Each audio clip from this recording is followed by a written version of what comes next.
Welcome to Narrative Nook Audio Tales, where enchanted stories come to life. If you enjoy our stories, please subscribe, like and share to support our channel. Enjoy listening. Ashley's expression was in vain.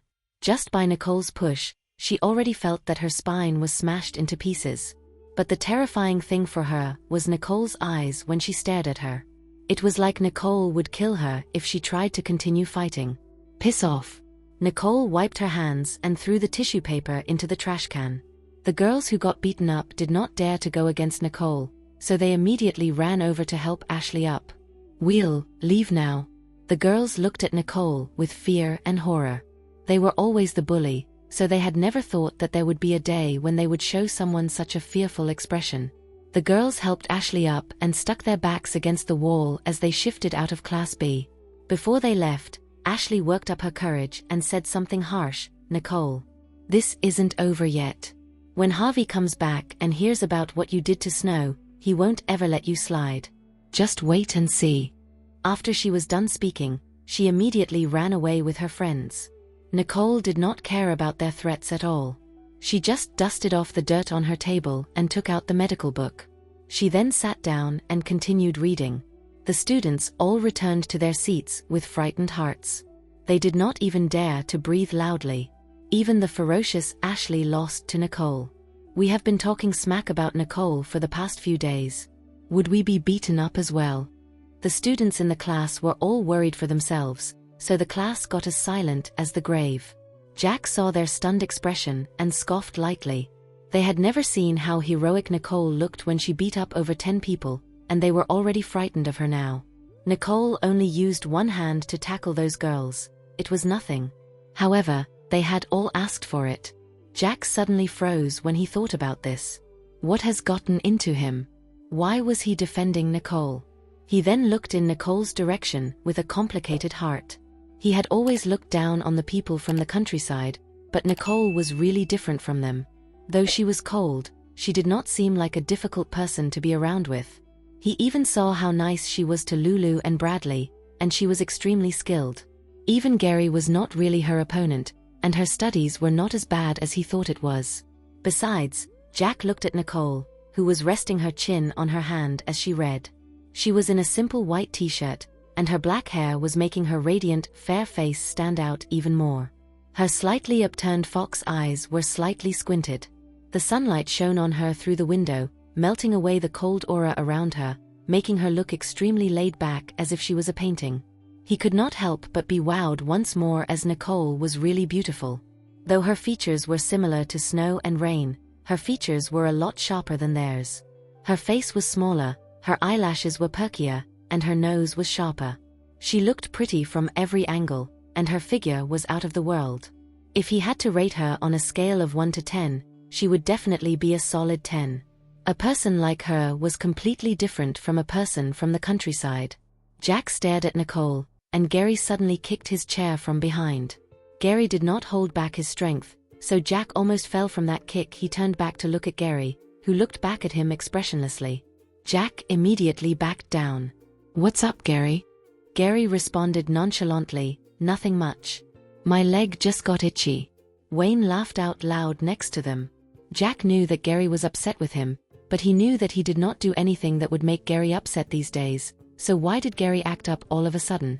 Wayne gloated next to them and said, "From the way I see it, it's probably because you didn't let Gary beat Kane up last time. Nicole was the one who took the spotlight in the end, so Gary is still holding a grudge against you." Seeing Gary stare over, Wayne stopped talking. Jack looked at the two people in puzzlement. Just then, the school bell rang, and Miss Emerson walked in to get ready for class.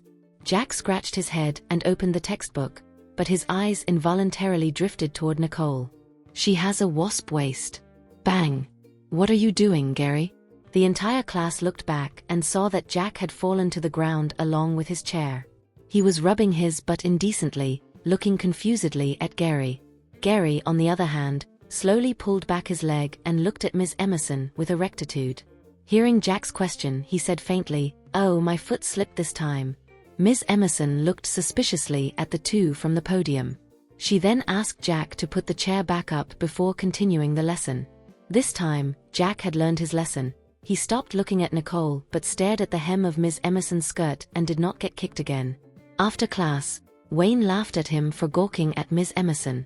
Jack looked at him austerely. "You know nothing." He must not stare at Nicole, otherwise he would be kicked. So he thought he might just as well focus on Ms. Emerson. The longer he stared at her, the more peaceful he felt. After school, Nicole slowly packed up her stuff.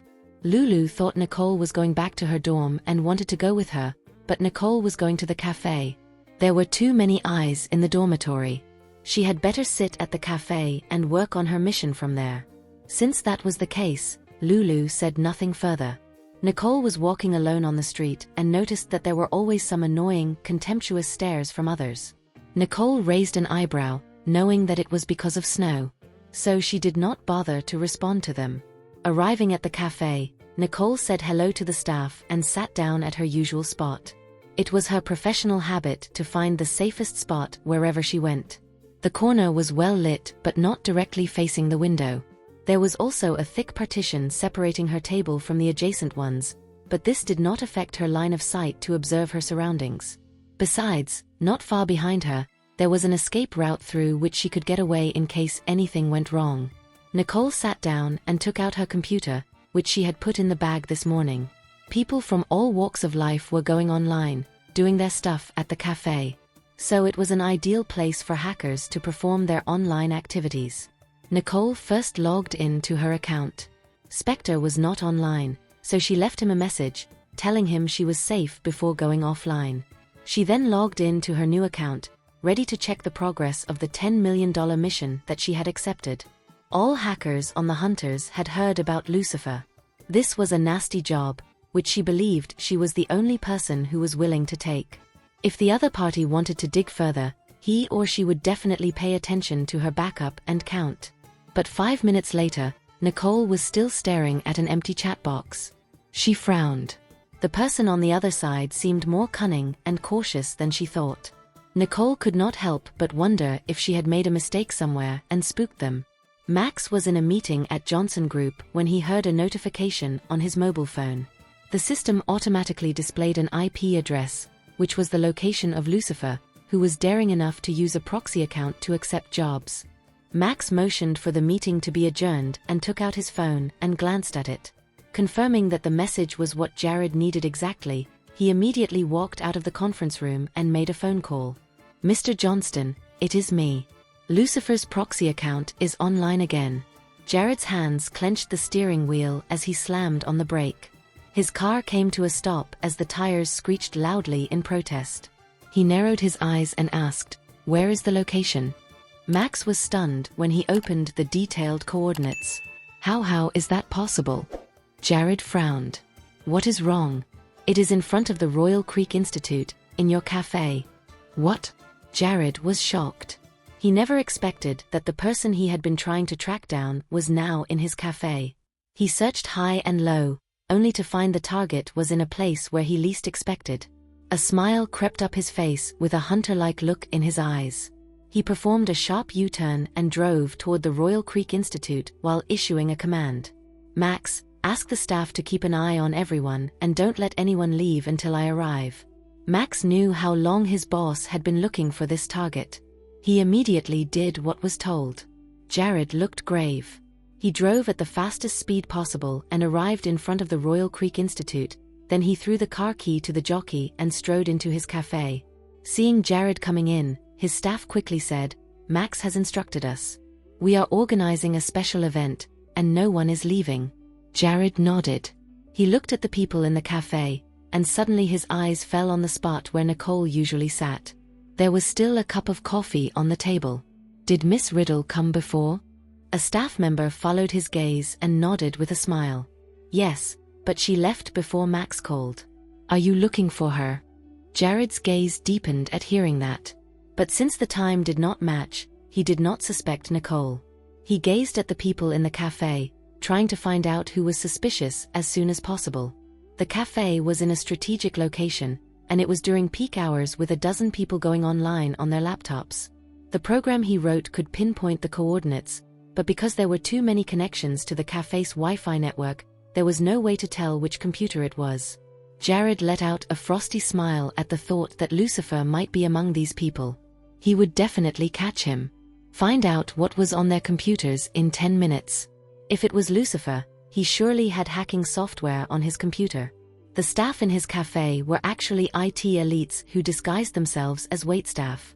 So computer hacking was a piece of cake for them. A waiter at the counter immediately swung into action. His fingers typed on the keyboard rapidly as he started searching and screening. After a moment, the waiter said with a grave look on his face, "Mr. Johnston, they are only ordinary students. I found nothing suspicious in their computers." How can that be? Max had already sent him the coordinates. It was impossible to make a mistake. Jared thought for a moment and then turned the computer around toward him. But after checking everyone's computer, he found nothing suspicious. Lucifer is really not among these people. So, where will she be? The coordinates can't possibly be wrong. Check the surveillance camera and find out those who have come to the cafe and used a computer today. Jared clenched his fists, hating himself for coming too late. He was only one step from catching the elusive Lucifer. "You got it, Mr. Johnston." The waiter quickly used his in-ear device to radio others, and everyone got busy. At this time, Nicole was already on her way back to the dormitory. Since she did not get any reply, the other side must have suspected her. So she quickly deleted the proxy account and left the cafe at once. Since she left the Riddle family, she had been suspecting that the other side was going to pull the same trick to find her coordinates. So she added a new program to the second firewall of her computer to slow down the other party from tracing her coordinates. That meant, even if the other party had found her coordinates, by the time they arrived, she would have been long gone. It was virtually impossible to catch her by just tracing her coordinates. Soon Nicole was back in the dorm. Lulu was working on the exam paper Nicole had given her yesterday. June was not there. When Nicole came back, Lulu said to her frustratedly, "Good to see you back, Nicole. Can you teach me how to solve this equation? Every time I felt like I was about to solve it, it came out not quite right. I was about to go crazy." Seeing her frustration, Nicole raised an eyebrow and took over the test paper. This equation was tricky. Lulu could not solve it because she did not understand the question. Nicole pointed out the problem to her concisely. Lulu had a light bulb moment and quickly took out a paper and started calculating. She got the answer in just a few minutes. She looked at Nicole adoringly. "Nicole, you are awesome." Nicole said nothing but just gave her a low-key look. Lulu collapsed on the bed, laughing. After spending time with Nicole, Lulu found Nicole was really a wonderful person. She might look distant but was much better than many two-faced people. She looked up at Nicole and said, "I am sure you would never bully Snow. Someone must have made a mistake." Nicole looked at Lulu with surprise. After all the voices online were denouncing her. She did not expect Lulu to be willing to believe her, and that was heartwarming. "Thank you," she said with a faint smile. Although she did not care about people smearing her, she would not refuse Lulu's kindness. Lulu felt moved somehow when Nicole thanked her. She clenched her fist and said, "Don't mention it. We are all friends, and friends trust each other. With your defensive skills, Snow should have been lying in the hospital should you have bullied her. In short, I will find a way to prove your innocence." With that, she turned on the computer, logged into the forum, and prepared to tear apart the lies smearing Nicole. Nicole could not help but laugh at seeing her scrappy look. Just as she was just about to decline Lulu's kindness, the phone in her pocket suddenly vibrated. Her expression turned somber. She took out her mobile phone and looked at it. It was an anonymous message. "How can you take a call from Carl? I can't believe you are just as senseless as him. I now suspect that you have been tracked down. I will take Carl to a safe place. We should keep our contact to the minimum for the time being." Nicole could imagine the angry face of Zane Spears on the other side of the monitor screen. She felt sorry. She was too anxious and should not have answered the phone. But she really just wanted to make sure Carl was safe and did not think much about it that time. Thinking of this, Nicole sighed softly, with a rare sense of helplessness on her face. The phone in her hand rang again. This time, the screen showed it was a call from Samuel. Nicole did not expect Samuel to call. She pressed the answer button, put the phone to her ear, and Samuel's energetic voice on the other end of the phone came to ear. "Do you have time, Nicole? Spencer and I will come to pick you up and go out to dinner together." Nicole did not have classes in the afternoon, and she did not plan to go to the evening self-study class either. So, after thinking about it, she replied, "I am free afterward. Wait for me at the school gate. I will go out to meet you guys now." Spencer and Samuel had many fans. It would be troublesome for them to pick her up from her dormitory. After hanging up, Nicole got changed, gave Lulu a heads up, and left. Lulu was still busy online and just waved her hand to acknowledge Nicole when she heard Nicole's voice. Nicole glanced at the computer in front of her and saw dense, glaring red fonts on the screen. "Wrap it up and get some rest. I will bring you food when I am back." "Okay." Lulu did not even look up. Nicole went downstairs. There was nothing much she could do. In fact, she could not care less about what people said about her online. Otherwise, she would have hacked into the school's online forum and erased everything on it. It was just that she did not bother to do that. At the school gate, Nicole could see from afar Samuel waving at her. Judging by the shape of his mouth, he must be calling her to go over quickly. Meanwhile, Spencer was standing some distance from Samuel, looking at him with disgust. Nicole smiled. It was only after she got closer that she found Nora also came along, looking at her with displeasure. Nora had moved to the campus for 2 days and had little time with her brothers. That was the reason she asked Samuel and Spencer out. She did not expect them to call Nicole. She was exasperated at seeing her 2 brothers grin ear to ear when Nicole came out. Nicole could not help but snicker when she saw the look on Nora's face. She as well came beside Samuel and made a cordial smile at him deliberately. "Where are we going, Samuel?" Her smile was so sweet that it stunned Samuel. Where are we going?" Samuel looked blankly at Spencer, his mind seemingly out of whack. "Didn't you just say you were going to ask Nicole where she wanted to go? Why look at me?" Spencer had a bewildered look on his face. Now, Nora became even more jealous. "Samuel, Spencer, I want to eat pasta. I want to eat grilled fish. I wonder if there is any restaurant selling grilled fish nearby." Nicole interrupted before Nora could finish her sentence. "There is none near the school, but I know there is one that sells delicious grilled fish somewhere else. Let's take a taxi there," Samuel immediately said. Samuel had always been very good to her.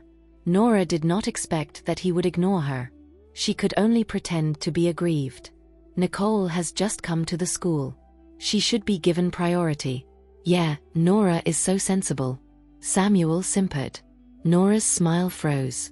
She wanted Samuel and Spencer's attention and for them to change her mind. These stupid brothers of hers were echoing what she said. Spencer knew Nora was upset, and he said, "We will have pasta next time." "Okay, then." Nora bit her lip and could only bear with it. They took a taxi. It would be too crowded if all of them got into the back seat. So Nora wanted to sit in the front passenger seat.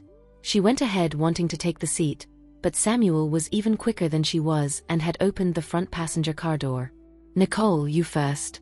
Nora stood in place, unsure of what to do.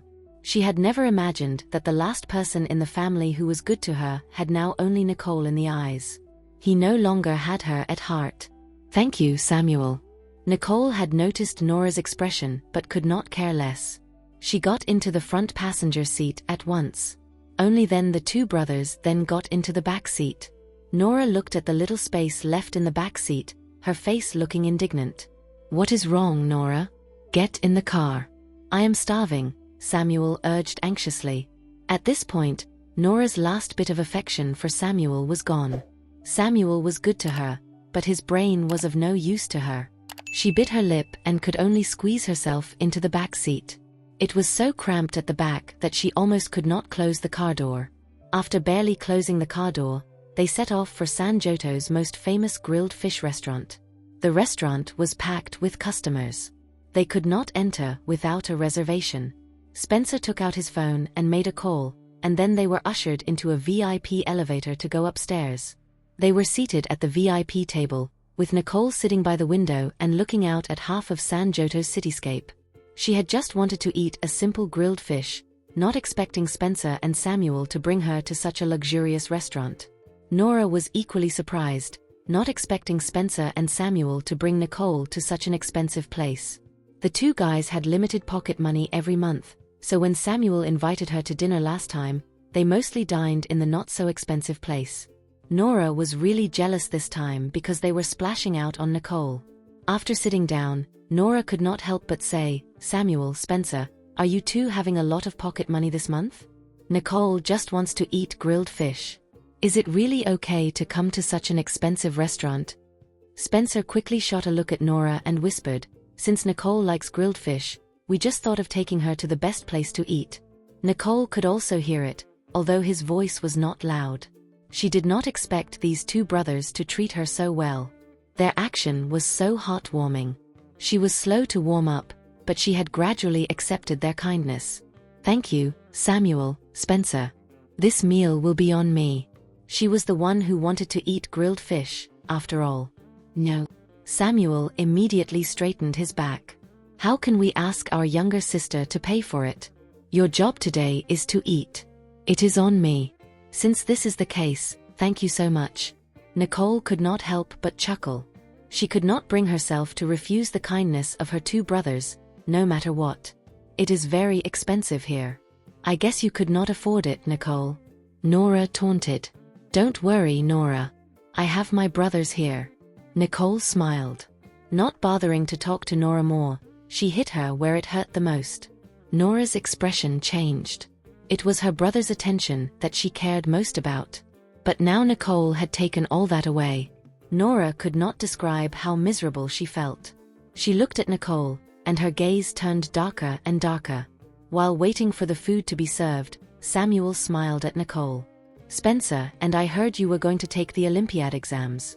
So we decided to invite you to a good meal as encouragement."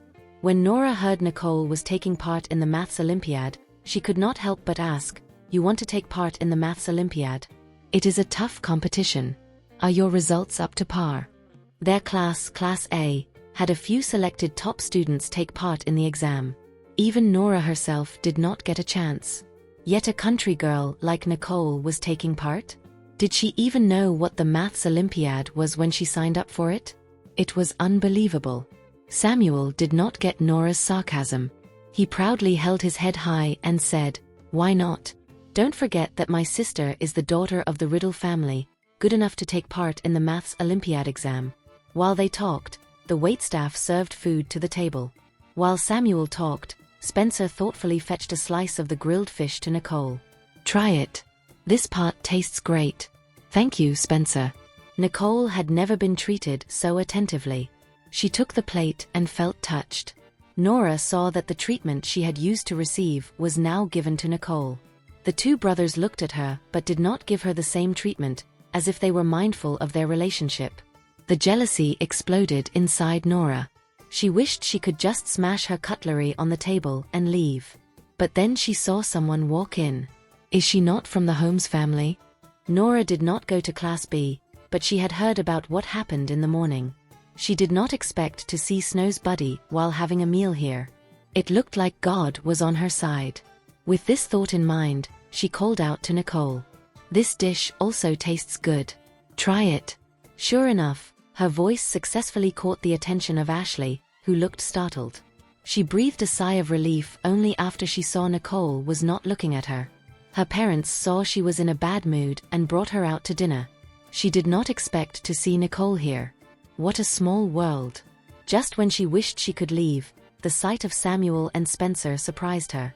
She wondered why a country girl like Nicole could afford to dine at such a place. Not only that, Nicole was surrounded by two famous twin handsome men. Watching the two of them attend to Nicole, treating her like a princess, struck her dumb. A sense of jealousy and indignation flashed in Ashley's eyes. This whore had not only successfully seduced Austin but also the two handsome guys from the music class and basketball team. Watching Samuel smile at Nicole, Ashley was convinced that Nicole was seducing the two guys. A transfer student takes advantage of her beauty to behave so appropriately. She is absolutely shameless. Ashley felt depressed when the thought of what Nicole had done to her in the morning came to mind. While waiting for her parents to park the car, She took out her mobile phone and found an angle to take a photo of Spencer and Samuel cozying up to Nicole and then posted it to the school forum. Keenly sensing that someone was watching her, Nicole looked back and, sure enough, she saw Ashley. Ashley looked as if she had done something wrong and quickly put away the phone, pretending not to see Nicole and hurrying away. But Nicole kept staring at her. Her years of experience told her that Ashley must have just photographed something. "Samuel, Spencer. Please excuse me. I am going to the ladies' room for a while." "Okay." Samuel agreed without even thinking about it. Nicole stood up and walked in the direction where Ashley had disappeared. Leaving the VIP area with floor-to-ceiling windows, Nicole walked past a glass corridor and came to the ordinary dining area. Seeing that Ashley had sat down with her parents, Nicole walked over with a cold look in her eyes. Unaware that Nicole was coming, Ashley was looking down at her phone, reading the comments of the photo, all of which suspected Nicole of seducing the handsome guys and behaving inappropriately. Ashley felt triumphant reading those comments, proud of her photography skills. She took the photo in such a way that no matter who one looked at it, they would surely feel that Nicole was seducing men. Feeling a chill on the back of her neck, she subconsciously looked up and found that Nicole had come in front of her without her knowing and was looking at her gravely. "Hand it over." Nicole's eyes were frosty and frightening. She could tolerate others targeting her, but she would never forgive them for implicating her family. Ashley was quaking in her boots but still yelled back, "I don't know what you are talking about." There was a look of impatience in Nicole's eyes when she heard Ashley's response. "You know what I am talking about. Hand the phone over." Ashley might be afraid of Nicole, but when the thought of the contents of the mobile phone came to mind, she gritted her teeth. "The mobile phone is my personal belongings. What right do you have to demand that I hand over my phone?" Nicole did not bother to continue talking to her. She pressed her hand on Ashley's shoulder, forcing Ashley to loosen the hand behind her. Taking this opportunity, Nicole snatched the phone from her hand. The screen was still displaying the post she had uploaded. The comments section was full of nasty replies saying that Nicole was shameless. Nicole calmly exited the forum and opened the photo album. The first image she saw was a picture of her standing with her brothers. She swiped back, and what appeared in front of her was the picture of her bullying Snow.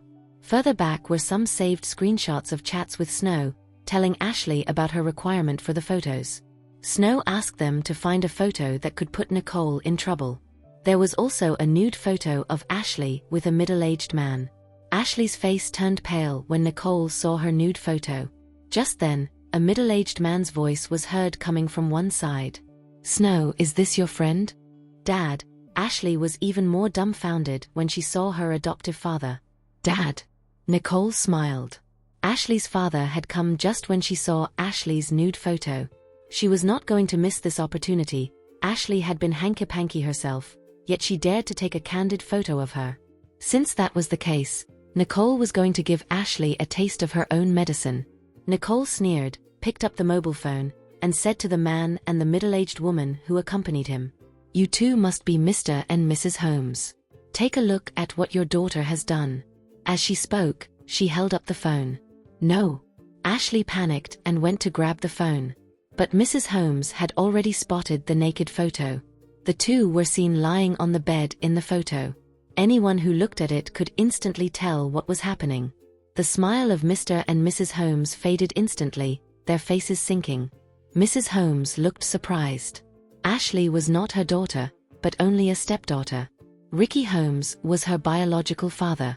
She could not care less about her image and questioned Ricky. "What is going on?" Because she could not conceive, she tolerated Ricky taking his daughter home, hoping that in the future, when the two of them were old, they would still have children and grandchildren to depend on. She did not expect Ashley to be so humiliating. She was an embarrassment.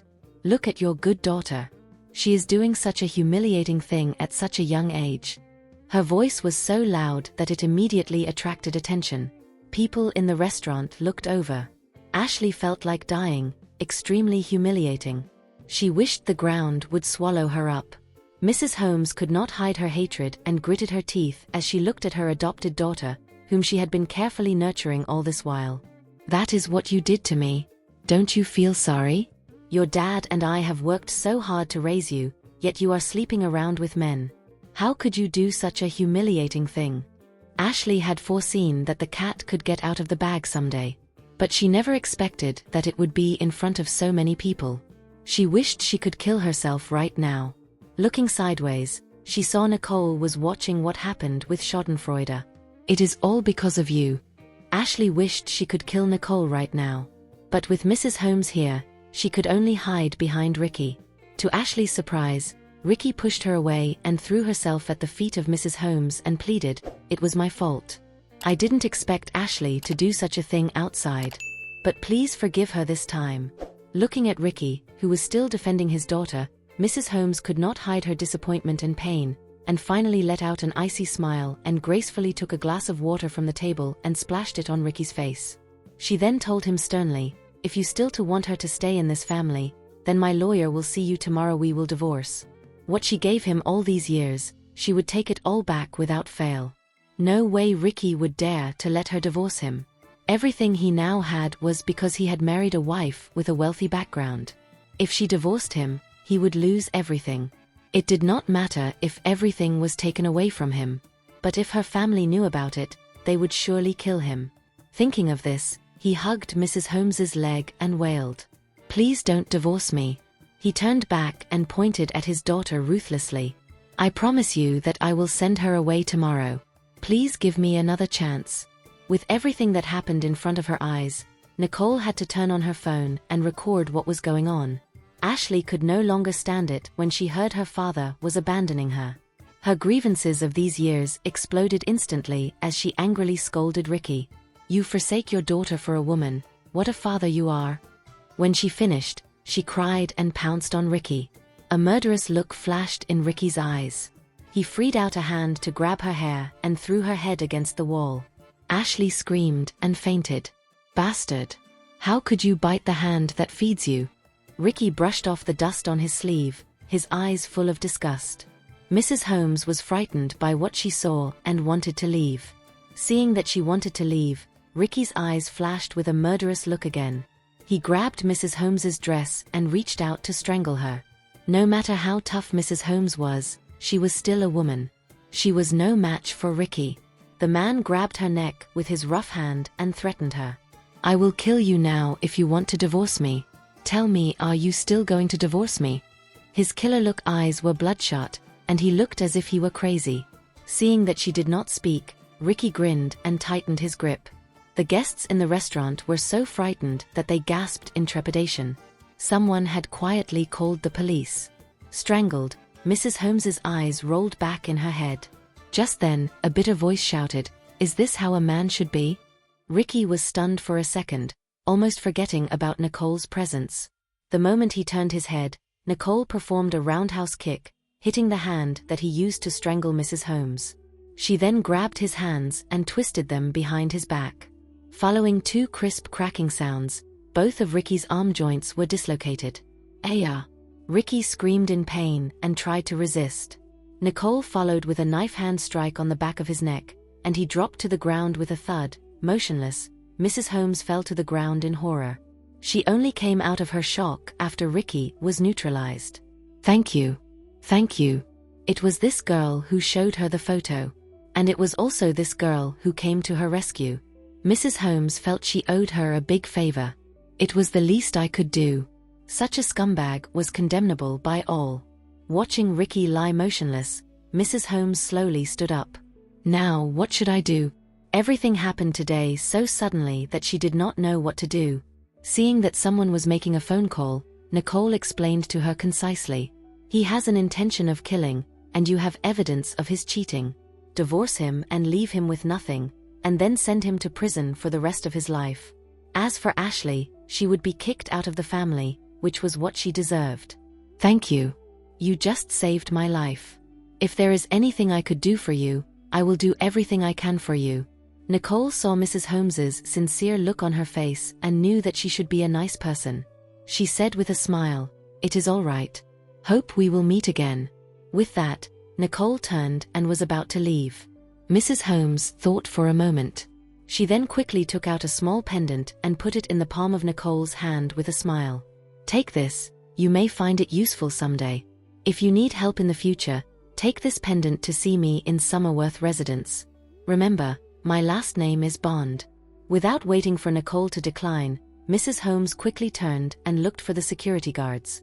Nicole frowned slightly as she looked at the pendant in her hand. Not bothering to follow Mrs. Holmes, she put the pendant into her pocket and returned to her table. Seeing her gone for so long, Samuel and Spencer could not help but ask, "Where have you been for so long?" "I just bumped into an acquaintance, and I went to take care of a few things." Nora frowned upon hearing that. "Who was it?" "Your schoolmate." Sensing that Nora might know something, Nicole narrowed her eyes. "Yeah. It was Ashley."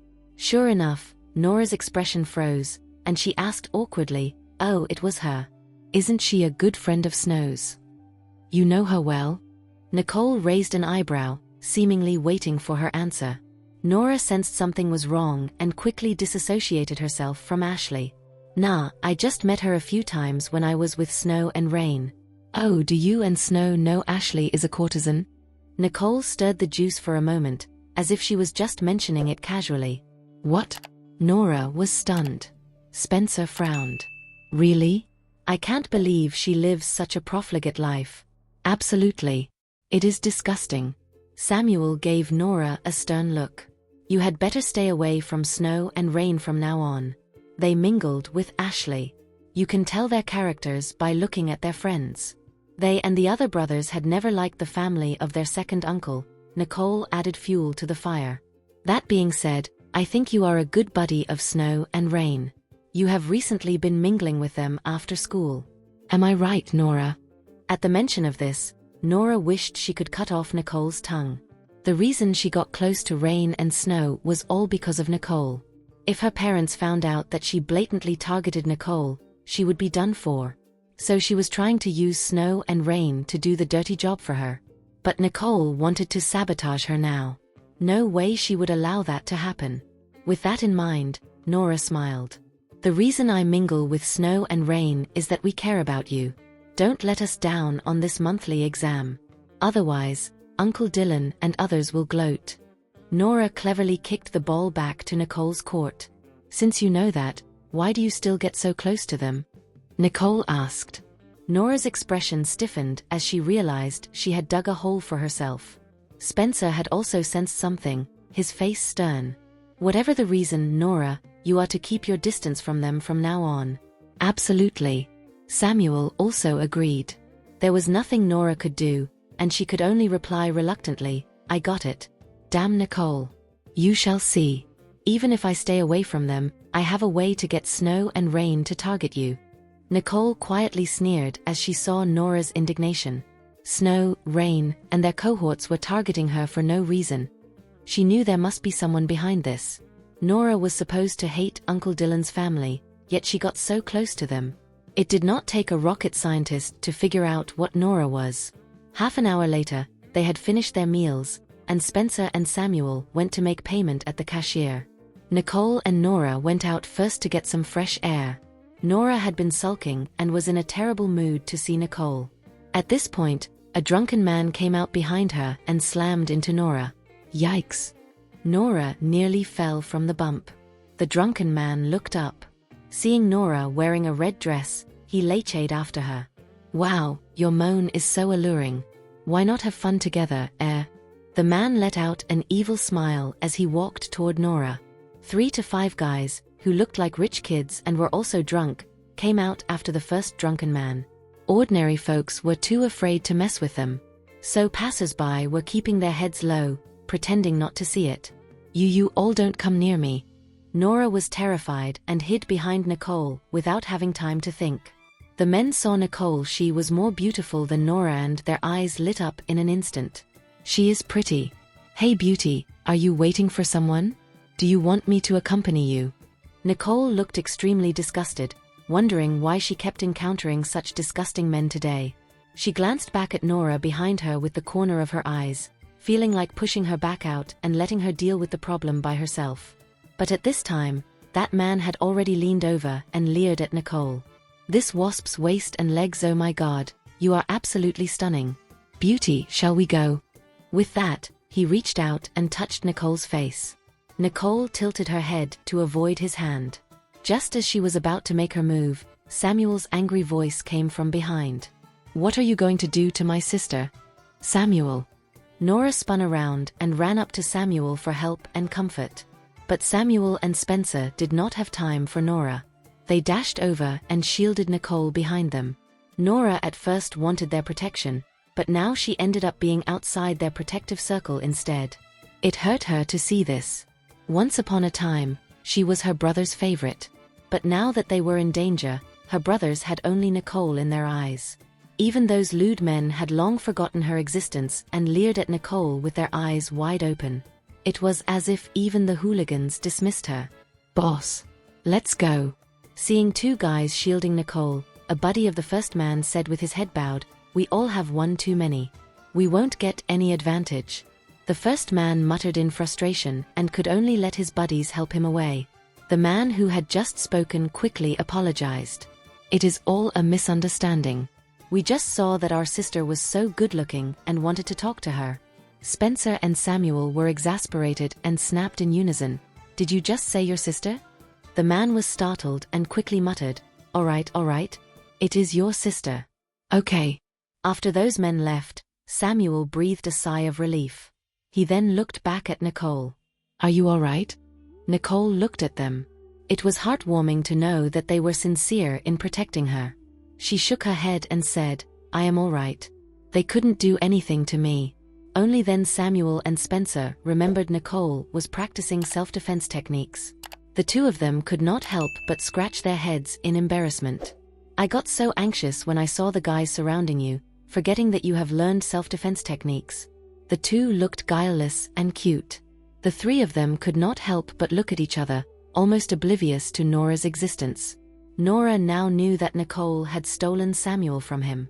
"Damn Nicole, let's see, I will surely kick you out of the family." The Riddle siblings waved down a taxi and left the restaurant. Unbeknownst to them, a pair of piercing eyes had been watching them in a car from a distance. He was here to meet a customer, not expecting to see Nicole and a few kids dining together. He was upset, seemingly for no reason, when he saw their hearty laughter. Watching Nicole and others disappear into the distance, he said to Max, "Find out who the twins are. Is it because she already has someone she liked and wanted to cancel the engagement?" He did not know why his heart fluttered whenever he thought of this. Max did not have to ask to know that Jared was referring to Nicole. But he wondered why Jared looked so upset, as if he had been made a cuckold when he saw Nicole and the two boys together. His boss seemed to be a little too concerned about Nicole. Thinking of this, Max narrowed his eyes thoughtfully. Nicole returned to her dorm room, handed her the meal she had brought for Lulu, and sat down to watch Lulu battle those keyboard warriors.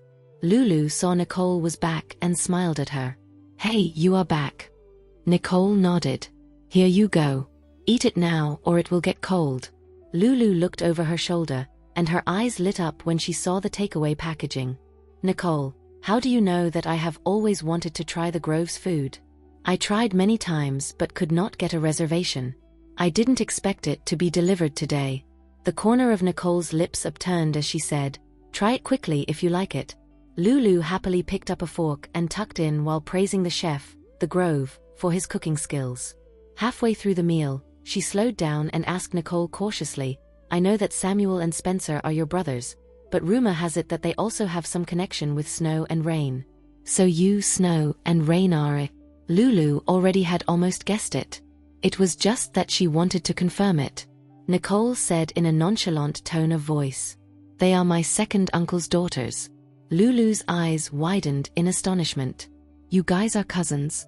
Nicole folded her arms, her eyes drifting into the distance. "Well, we are relatives, but we don't know each other very well." Lulu looked at Nicole and was stunned. No wonder Nicole looked a little like Snow and Rain. But Nicole was still much better looking than them. With Spencer and Samuel as her celebrity brothers and Snow and Rain, who were popular in school, as her cousins, Nicole had been low-key for so long. She never mentioned her family lineage. Those gurus on the campus had found no useful information. Yet they boldly claimed that Nicole was a nobody. Lulu started to admire Nicole. But something came to mind, and she asked doubtfully, "Since Samuel is your brother, why don't you tell everyone?" Someone has posted a photo of you guys on the school forum. People say that you are dating two guys at the same time. Lulu stopped abruptly. After all, she did not want Nicole to hear those nasty comments. Nicole thought for a moment and threw the phone to Lulu. There is a video that you may find useful. At first, she had no intention of releasing the video clip. But now, she felt that kicking Ashley was too light of a punishment. Since it had implicated her brothers, she was not going to pursue the matter to the end. What is it about? Lulu turned on the phone and was stunned to see the video of Ashley being angrily reprimanded by her stepmother. Oh my God. I didn't expect that the bullying girl would do such a disgusting thing. Once this message goes out, no one will read my post. With that, Nicole started to take off her coat. Why didn't I think of that? Nicole, you are so smart. She had been arguing with people for hours, but to no avail. She did not expect Nicole to solve the crisis after going out for just a while. But don't you really want to explain your relationship with Samuel and Spencer? Lulu still hoped that she would tell the truth sooner so that her classmates would not look down on her. Nicole lazily leaned back in her chair, picked up a strand of her hair, and gently fiddled with it. If they know I am from the Riddle family, they would definitely ask me to pass their love letters to my brothers. That is too much trouble. I can't control what they say. They can say whatever they want as long as it doesn't affect my life. She would surely take action if it affected her life. Lulu understood. The Riddle brothers were just as popular as Harvey and Gary at the Royal Creek Institute. With Nicole's trouble aversion personality, she surely did not want to become a tool for passing love letters. Then I will upload this video now, squeezing out your posts, Lulu said with excitement.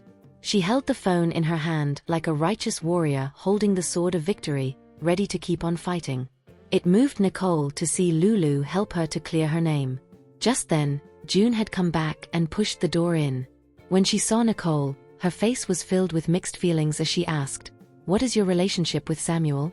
Nicole ignored her and went straight into the bathroom, ready to take a shower and then go to bed. June did not pursue her question. She did not study at the desk like she usually did, but lay on the bed and covered her head with a quilt. When Nicole came out of the shower, June simply turned off the lights. While drying her hair, Nicole was surprised to see June had gone to bed so early. But she still said nothing. She leaned lazily against the headboard and took out her phone to reply to her brother's messages. She had just asked them to send her up to the school gate. They were sending her a message, asking if she had safely arrived. Nicole glanced at June and replied to Samuel, "Do you know June in our class?" He replied almost instantaneously, "No." Nicole looked thoughtfully at June, who nestled in the quilt. She did not reply to the message again. June left the bedroom alone the next morning. Nicole had noticed her red and swollen eyes, as if she had been crying. Lulu had also noticed that June was avoiding her eyes. So she asked Nicole in puzzlement, "What is wrong with June? Her eyes are so red." Nicole looked on and said nothing as June left. Lulu did not ask again. She quickly went to follow up on yesterday's post. "Oh my God. Nicole. You have succeeded." As soon as the video clip of Ashley went online, the forum went crazy. "No one is interested in your photo now." Thank you for listening. If you have enjoyed this story, please like and share so others can see it too. Also hit the subscription button and notification bell so you can be notified on our next release. Thank you for your support. God bless you.